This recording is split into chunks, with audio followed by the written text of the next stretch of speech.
잘 아시다시피 우리 예수님은 지금으로 치자면은 일요일, 그러니까 주일날 새벽에 부활하셨고, 본문의 배경이 되는 예루살렘 성 안의 한 모임 장소로 쓰이던 그곳에 나타나셨습니다.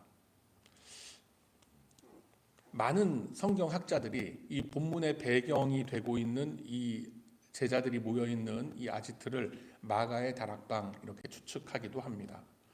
자, 19절의 말씀을 보면은 주일날 저녁에 예수님의 제자들은 한 자리에 모여 있었고, 이제 극심한 두려움에 떨고 있었고, 문까지 다 걸어 잠근 채 앞으로 그들에게 일어날 일들에 대해서 의논을 하고 있었습니다. 자, 문을 걸어 잠궜다라는 것은 그만큼 거기 모여 있는 사람들이 겁에 질려 있었다라는 뜻이고, 외부로부터의 어떤 핍박을 대비해서 자신들만의 대책을 세우고 있었다라는 것으로서 읽혀지는 그런 대목이기도 합니다. 예수님께서 다시 살아나신 부활의 소식이 그들에게 있어서는, 그 모여있는 제자들에게 있어서는 어쩌면 기쁨이 되는 것이 아니라 부담이 되는 소식일 수 있고 두려움의 소식일 수도 있는 겁니다. 왜 그럴까요? 분명히 예수님은 십자가에서 죽으셨고 장사를 지낸 바 되었습니다. 무덤은, 예수님이 묻히셨던 그 무덤은 큰 돌로 막아 세워졌고 군인들이 보초를 서기도 했었습니다. 이제 모든 제자들의 소망은 다 꺾인 듯했고, 이스라엘의 해방과 이스라엘의 부흥은 또다시 미래를 기약할 수 없는 역사의 미궁 속으로 빠져 들어가는 듯 싶었습니다. 자, 그런데 그 무덤 문이 열리고 예수님의 그 시신이 없어져 버렸던 겁니다. 제자들은 여러 가지 복잡한 생각이 들었을 겁니다. 우선 생각해 볼 수 있는 것은 누군가가 예수님의 시신을 훼손하고 또 훔쳐갔으면 어떻게 하나라는 걱정이 듭니다. 제자들은 여러 가지 경우의 수를 놓고 고민을 합니다. 예수님을 반대했던 세력들이 그 시신을 가져다가 어떤 해코지를 하면 어떡하나. 그리고 어떤 면에서는 그 12 제자도 모르게, 그러니까 예수님의 제자들도 모르게 예수님을 따르던 사람들이 예수님의 시신을 다른 곳에 싹 옮겼다고 한다면 그 남아있는 11명의 그 제자들의 입장과 자신들의 처지도 참으로 난감해지는 그런 상황이었던 겁니다.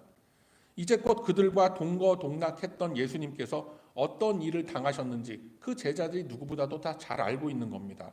그리고 예수님이 얼마나 전능하신 분이다라는 것도 그들은 이미 다 알고 있었습니다. 그런데 막상 그 예수님이 이제 다시 살아서 돌아오신다라고 생각을 하면 이제 우리들에게 어떤 그 질책이 쏟아질 것인가라는 것을 이 사람들은 생각하게 되는 거예요. 예수님을 3번 부인했었던 베드로는 물론이고 예수님의 그 고난 앞에서 아주 혼비백산 도망을 쳤던 그런 자신들의 모습을 놓고 그들은 심한 죄책감, 어떤 극심한 길티 필링이라는 게 들었을 겁니다.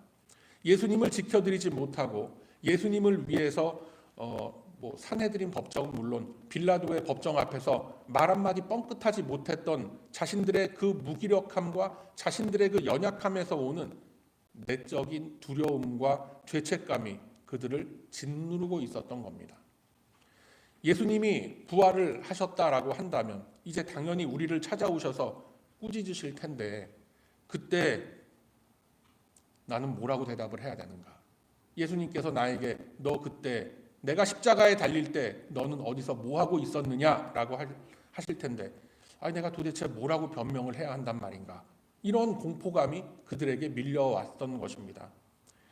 예수님께서 돌아가신 것도, 예수님께서 비참한 죽음을 당하신 것도 문제였지만 이제 예수님이 정말 다시 살아나셨다면 자신들에게 임할 예수님의 책망, 질책, 어떤 복수 이러한 것들이 과연 어느 정도일까? 그들은 두려웠고 무서웠던 겁니다.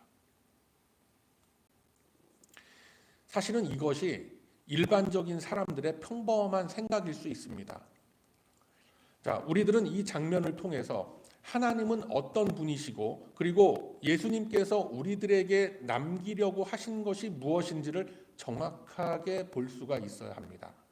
예수님께서는 이처럼 그 두려움과 자괴감과 수치심이 가득했던 그 자리, 꽁꽁 숨겨지고 닫혀지고 감추어졌던 그 제자들의 모임 그 가운데에 호련히 나타나신 겁니다. 쉽게 옮길 수 없는 돌 무덤의 문을 열고 살아나신 주님은 이제 빗장이 채워져 있고 아주 강하게 락이 다 되어 있는 그런 문과 벽을 다 뚫으시고 두려움과 공포에 떨고 있는 그 제자들 앞에 딱 나타나신 겁니다. 그런데 그 예수님이 그들을 질책하고 책망하고 꾸짖으셨던 것이 아니라 오히려 그들에게 하나님이 주시는 평안, 즉 샬롬의 복을 선포하시는 거예요. 뿐만 아니라 예수님이 실제로 당하셨던 상처 자국을 보이고 만지게끔 하셨습니다. 예수님은 스스로 당신께서 완전한 회복을 이루어냈다라는 것을 제자들 앞에서 먼저 증명해 보여내신 겁니다. 이것이 무슨 의미인가 하면 고난의 흔적을 딛고 예수님의 그 부활은 완벽하게 이루어졌다라는 것을 증명해 보여내는 겁니다. 예수님의 몸에 남겨져 있던 그 상처는 더 이상 어떤 저주와 정죄함의 상처가 아니라 십자가 위에서 모든 것을 다 용서하시고 성취하신 거룩한 흔적으로서 보여지고 있는 겁니다. 즉 마지막 희생 제물로서 예수님이 하나님께 드려진 제물이었음을 선언하시는 것이고, 이것은 곧 제자들의 배신과 제자들의 그 실패가 부활하신 예수님 앞에서 모두 용서함을 입었다라는 걸 상징하는 중요한 흔적이 되는 겁니다. 그래서 이 내용을 다시 우리가 좀 쉽게 정리를 해보면, 제자들은 어찌할 바를 알지 못하고 모여서 두려움에 떨고 있었습니다. 그 자리에 이제 부활하신 예수님이 딱 찾아오신 거예요. 그 제자들의 두려움과 그 죄책감을 다 아시고 예수님은 그들에게 먼저 손 내밀어 주시고 그들의 비겁함과 그들의 연약함을 모두 용서해 주시고 평강의 복을 그들에게 내려주신 것입니다. 자, 여러분, 우리들은 흔히 생각하기를 이 세상에서 일어나는 모든 일은 다 인과응보라고 생각을 합니다. 원인이 있어야 결과가 있고, 모든 일이 일어날 때는 그 계기가 되는, 모티브가 되는 어떤 원인이 있다라고 우리는 생각을 합니다. 맞는 이야기입니다만 하나님께서는 그것을 뛰어넘으시는 분이다라는 거예요. 예수 그리스도를 믿는 신앙이라는 것이 처음 우리들의 심령 속에 들어왔던 그 계기를 한번 여러분 생각해 보세요. 은혜라는 선물이 우리들의 마음속에 임함으로써 시작된 것이 바로 믿음, 신앙이라고 하는 겁니다. 우리들이 하나님으로부터 은혜를 입었다라는 것은 우리가 가진 어떤 자격과 조건과 공로가 아니었다라는 것이죠. 오늘 본문에서 보여지는 제자들을 보면은 그 부활하신 주님은 제자들의 앞에 먼저 스스로 나타나시면서 그들을 꾸짖거나 책망하지 않으셨습니다. 나중에 단 한 가지 딱 지적을 하신 게 뭐였냐면, 왜 내가 부활했음을 너희들 믿지 못하느냐라는 것, 그거 하나뿐이었습니다. 제자들이 걱정하고 염려했던 것처럼, 야, 너희들 내가 그렇게 고통당하고 희롱당하고 그렇게 매맞고 그 치욕 속에 있을 때 왜 나의 편에 서서 저 사람들의 포악함을 말리지 않았느냐? 왜 나를 버려두고 다 도망을 갔느냐? 특히 베드로, 네가 어떻게 사람의 탈을 쓰고 나한테 그럴 수가 있느냐? 한번 야단을 치실 법도 한 겁니다. 충분히 그럴 수 있고 그게 상식일 겁니다. 아마 저 같았으면 뭐 길길이 날뛰었을 거예요. 아유, 어떻게 말이지 그럴 수가 있냐고, 나버리고 말이지 그렇게 도망을 가고 다들 모른 척하고, 그들의 멱살을 잡고 막 흔들진 않더라도 말이죠, 최소한 어떤 욕이라도 한마디 진짜 할 법한 그런 상황인 겁니다. 이 제자들을, 모여있던 제자들을 짓누르고 있던 두려움의 본질이 바로 그거였습니다. 그런데 예수님은 단 한마디도 그 제자들의 비겁함과 의리 없음에 대해서 책망하지 않으시더라라는 거예요. 여러분, 이것이 바로 부활의 생명이 이루어낸 결과입니다. 부활의 새 생명으로서 그 부활하심 속에 담겨있는 우리 기독교 신앙의 그 참 사랑의 가치가 무엇이다라는 것을 보여주고 계신 거예요. 그래서 19절, 본문 19절 후반부를 보면 제자들 앞에 호련히 나타나신 예수님의 첫 마디가 바로 평강이 있을지어다 라는 것이었습니다. 예수님을 향해서 저주하고 예수님을 부인했던 그 제자들을 향해서 원망과 그 불편했던 마음을 막 드러내신 것이 아닙니다. 예수님의 고난을 모른 척했고 예수님의 고난 속에 동참하지 못했던 그 제자들에게 더 이상 미안해하거나 죄책감 갖지 말아라. 너희들의 심정 내가 충분히 이해한다 라고 그들의 두려움과 그들이 가지고 있던 그 공포 속에 들어오셔서 공감해 주시고 용서해 주셨던 겁니다. 이것이 바로 우리 기독교 신앙이 갖는 능력과 힘이며 우리 신앙이 갖는 가장 높은 가치임을 여러분 꼭 믿으시기를 바랍니다.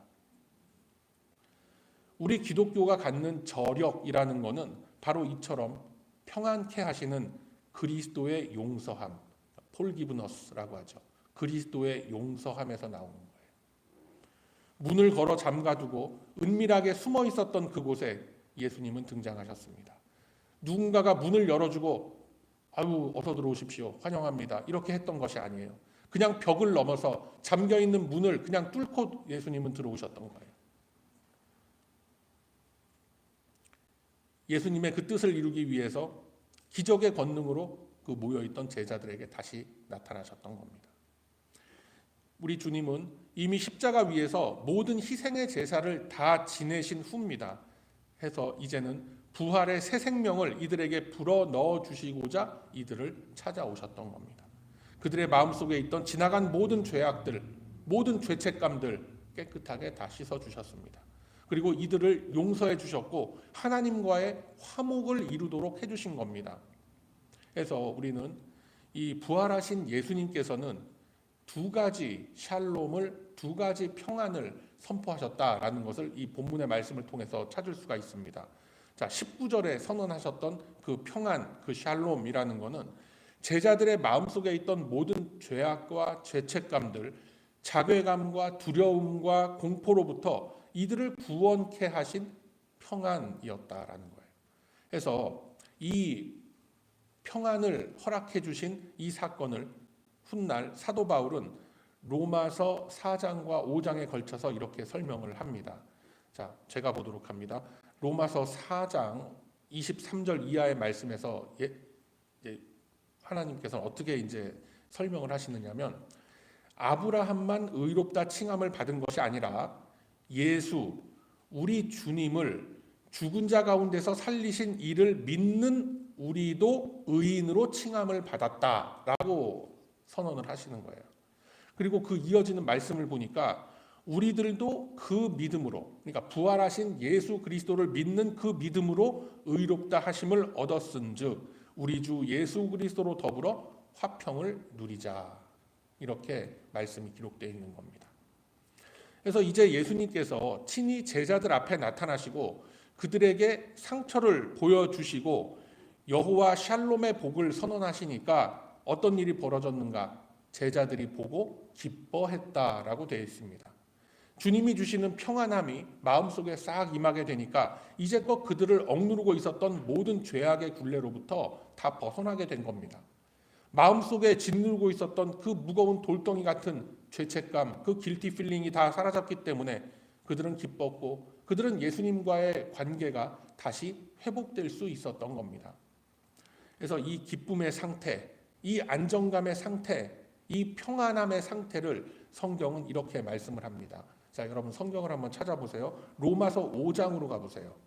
신약 성경 245쪽에 있습니다. 로마서 5장 10절과 11절의 말씀을 우리가 함께 읽도록 하겠습니다. 자, 신약 성경 245쪽 로마서 5장 10절 11절 함께 읽습니다. 자, 함께 읽습니다. 시작.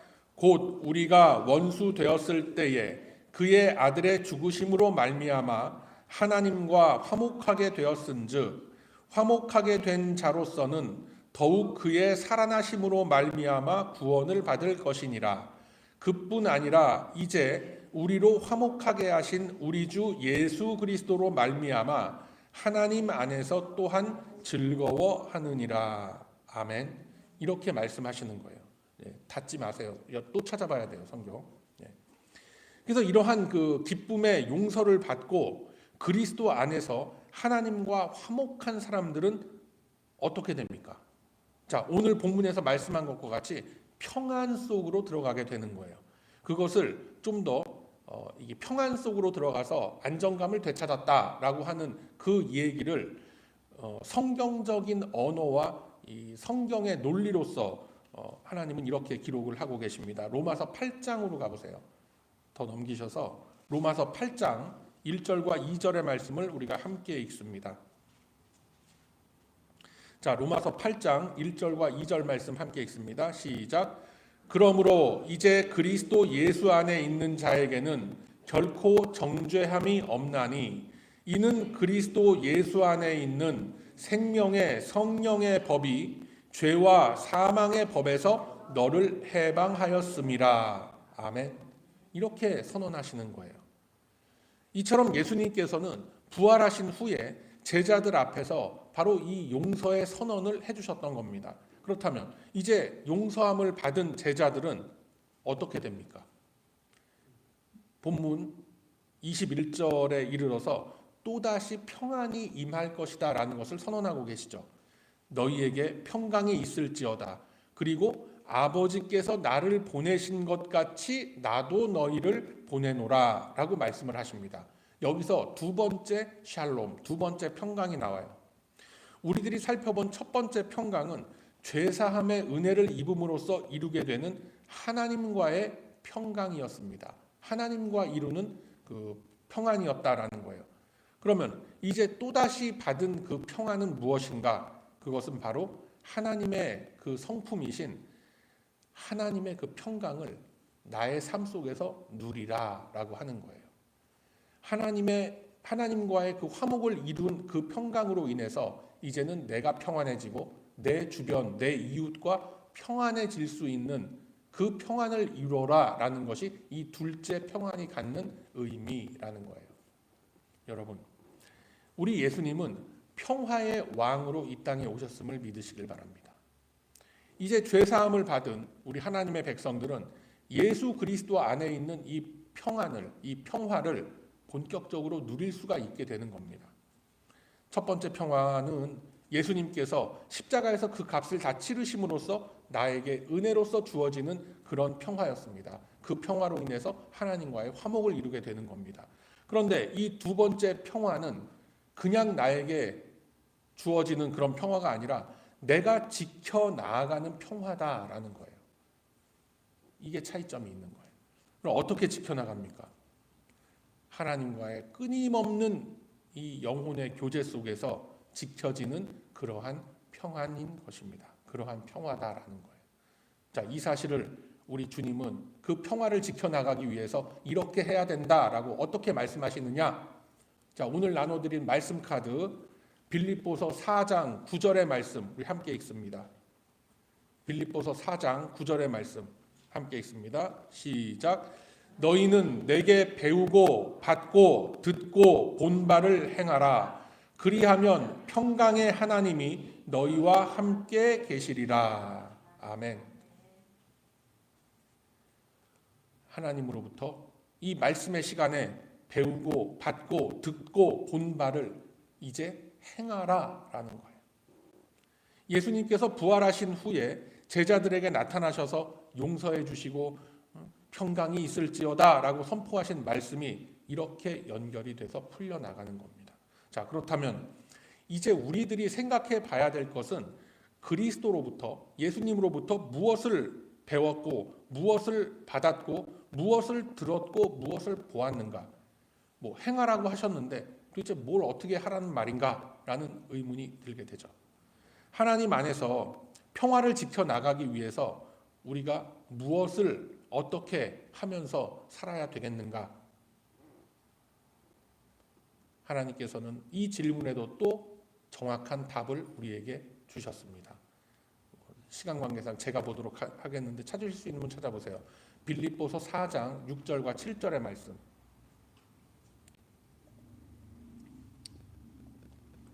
자, 빌립보서 4장 6절과 7절의 말씀을 제가 보도록 하겠습니다. 찾으신 분들은 그냥 이렇게 눈으로만 같이 따라 읽으시면 되겠습니다. 빌립보서 4장 6, 7절의 말씀, 아무것도 염려하지 말고 오직 모든 일에 기도와 간구로 너희 구할 것을 감사함으로 하나님께 아뢰라.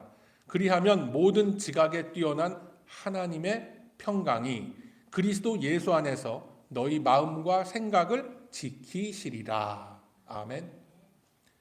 이 말씀이 오늘 이 아침에 저와 여러분에게 주시는 하나님의 음성인 줄로 믿으시길 바랍니다. 여러분, 우리가 이 세상 살아가면서 어떻게 걱정이 없고 어떻게 염려가 안 되겠습니까? 우리들이 살아가는 모든 형편과 이 처지들을 보면은 다 염려가 되고 걱정이 되는 겁니다. 염려가 안 되는 것이 오히려 이상하고 어떻게 보면 오히려 더 무책임한 사람처럼 생각이 되지 않습니까? 모든 순간순간이 다 걱정인데, 그러나 부활의 새 생명으로 살아가는 사람에게는 주님께서 이루어 주시고 또 주님께서 책임져 주실 것이다라는 그 믿음이 있기 때문에 이 각박하고 힘든 이 현실의 상황이 무섭지가 않고 무겁지가 않은 거예요. 하나님이 이루실 일들에 대한 그 믿음과 소망이 있기 때문에 현실의 고통과 현실의 염려와 현실의 고난을 앞에 놓고 그것들이 갖고 있는 의미를 정확히 알기 때문에 쉽게 무너지지 않고 쉽게 실족하지 않는 것입니다. 아무리 믿음이 있다고 해도 우리가 현실 속에서 당하는 여러 가지 고통과 고난들 결코 없어지지 않습니다.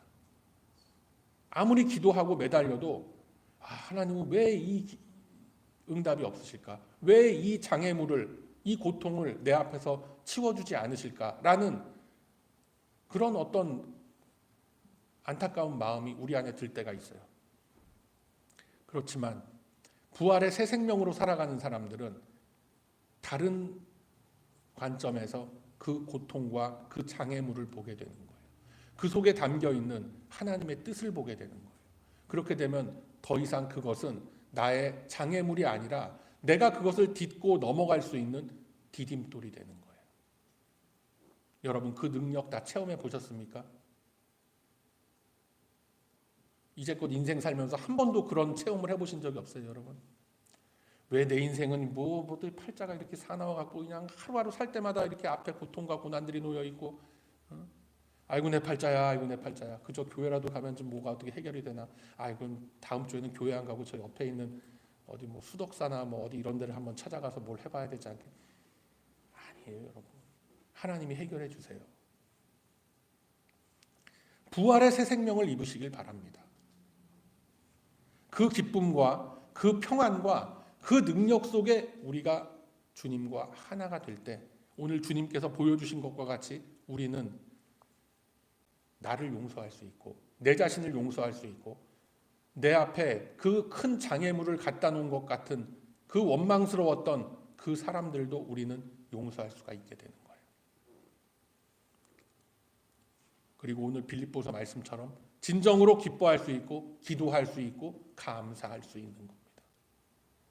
여러분, 부활의 새 생명으로 얻게 되는 이 평안을 우리가 맛을 보았다라는 것은 다른 말로 표현하면 하나님의 나라를 우리는 체험한 겁니다. 그렇게 되면은 걱정과 근심과 고민의 그 차원과 수준이 달라지는 겁니다. 내 욕심으로 세운 나의 나라와 나의 그 아성의 그 의를 구하는 것이 아니라 이제는 온전한 하나님의 나라로서 이루어진 하나님 나라의 가치 질서와 하나님께서 다스려 가시는 그 하나님의 통치를 내가 구하게 되는 거예요. 옛것은 사라지고 이제 새로운 사람의 모습을 입게 되는 겁니다.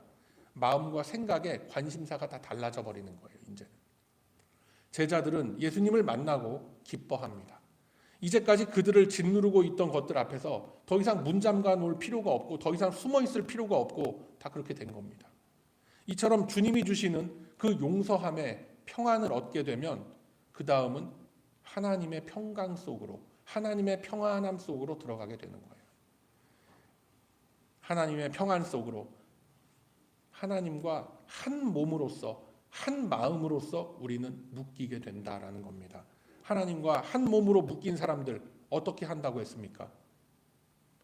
하나님의 평강이 그리스도 예수 안에서 우리의 마음과 생각을 지켜주신다라고 우리가 지금 확인한 그 말씀 속에 답이 다 있는 거예요. 이처럼 하나님께서 마음과 생각을 지켜주시는 우리 성도들은 이제 어떠한 자리에 세워지느냐?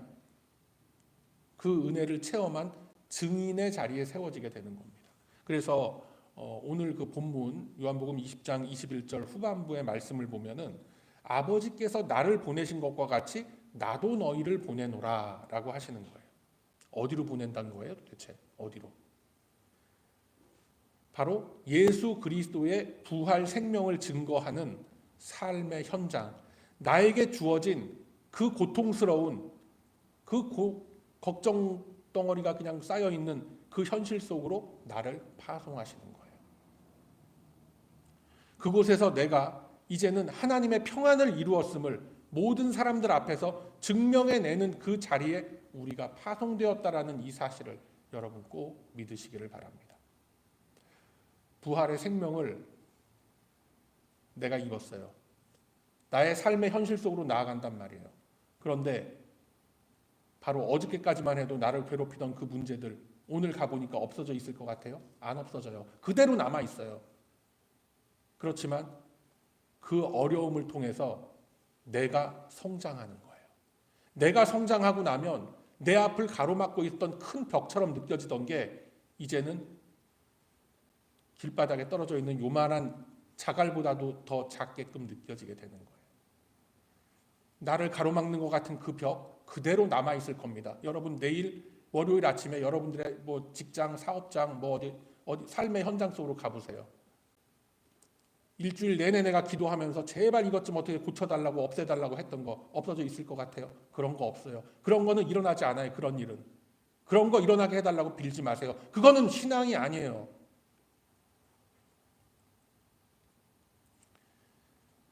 부활하신 예수의 생명력으로 우리가 다시 태어나서 새로운 사람으로 살아가게 되면 내가 성장을 하게 되는 거예요. 그 벽이 더 이상 나를 가로막는 벽으로서 느껴지지 않게 되고 그 고통이 더 이상 고통이 아닌 그냥 즐거움이 되는 거예요. 그렇게 못할 것 같아요, 여러분. 할 수 있습니다, 여러분. 본문 말씀에 23절 말씀 보면은 우리에게 어떤 권세를 주셨다고 했느냐 하면 죄사함의 권세를 주셨다고 했어요. 용서를 할 수 있는, 용서를 베풀 수 있는 그 권세를 우리에게 주셨다라고 했습니다.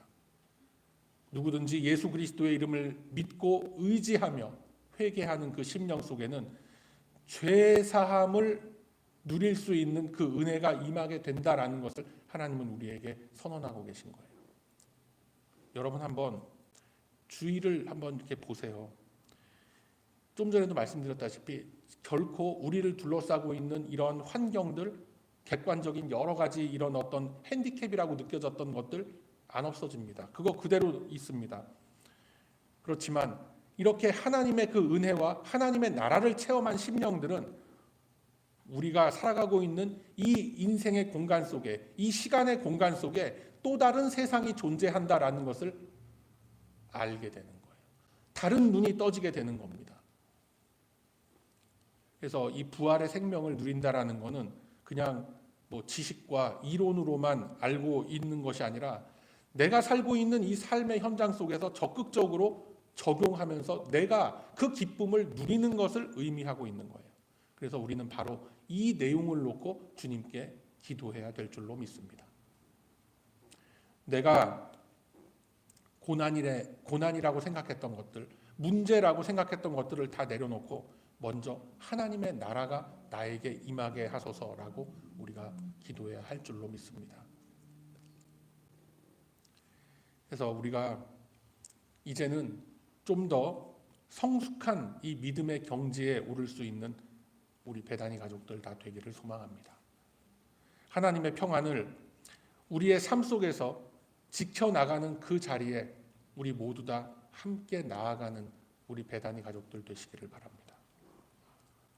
이 자리에 계신 저와 여러분 모두 우리 하나님의 나라 안에서 주님이 주시는 그 평안을 맛보고 누리며 그 평안을 놓고 서로가 그 평안을 권하고 자랑하고 또 나누고 격려하는 삶을 살아가기를 소망합니다.